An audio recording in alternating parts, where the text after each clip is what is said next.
এখন আমি বানাবো হচ্ছে পেঁপে পরোটা। তার জন্য প্রথমে এই পেঁপে দেখবেন বাচ্চারা সাধারণত পেঁপে খেতে চায় না, তাই এরকমভাবে আপনার পরোটা করাই যেতে পারে। প্রথমে পেঁপেটাকে এভাবে আপনার হচ্ছে ঝিরি ঝিরি ঝিরি ঝিরি ঝিরি ঝিরি করে কেটে নিয়েছি। এর মধ্যে একটু ধনেপাতা দিয়েছি আর একটু লঙ্কা দিয়েছি। আর দেবো এখন হচ্ছে এটা হচ্ছে জোয়ানটা অল্পই দিচ্ছি। এর মধ্যে একটু লেবুও দেওয়া যায়, আমি যেহেতু এখন সকালবেলা খাবো ওই জন্য লেবু দিচ্ছি না।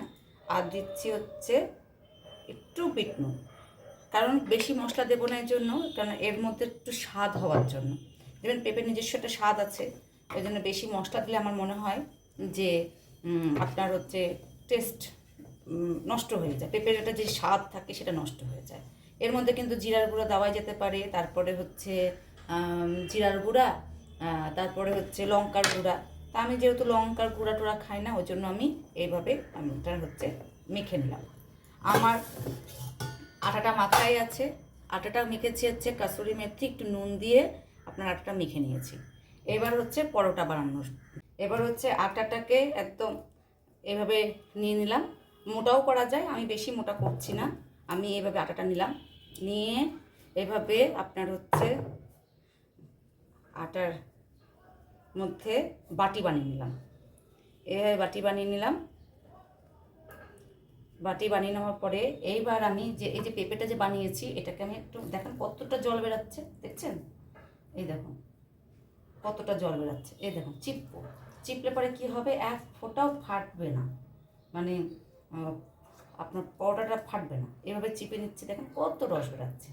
যেহেতু আমি আগের থেকে লবণ দিলাম, যতটা পারা যায় চিপে চিপে এইভাবে বের করে নিলাম। করে নেওয়ার পরে এবার এটার মধ্যে দিয়ে দিলাম, এই যে এটার মধ্যে দিয়ে দিলাম, দিয়ে এবার আস্তে আস্তে করে এইভাবে বাটির মুখটা বন্ধ করে দিলাম। এবার আমি এইভাবে করে নিলাম, করে নিয়ে এবার এটার মধ্যে একটু পাউডার দিয়ে দিলাম, আটার পাউডারটা দিয়ে এইভাবে আমি হচ্ছে এবার আমি একটুখানি এটা নিয়ে এবার হালকা করে বেলে নিচ্ছি যাতে না ফেটে যায়। এবার এভাবে বেলে নেব।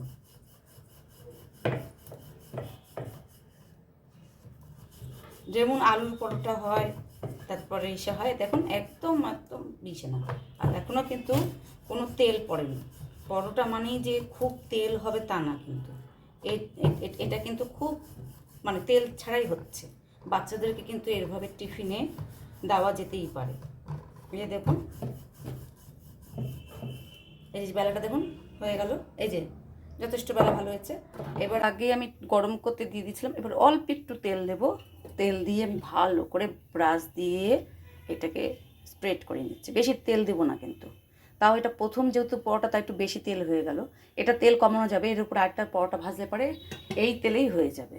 এই যে এবার আমি আস্তে করে এভাবে পরোটাটা দিয়ে দিলাম।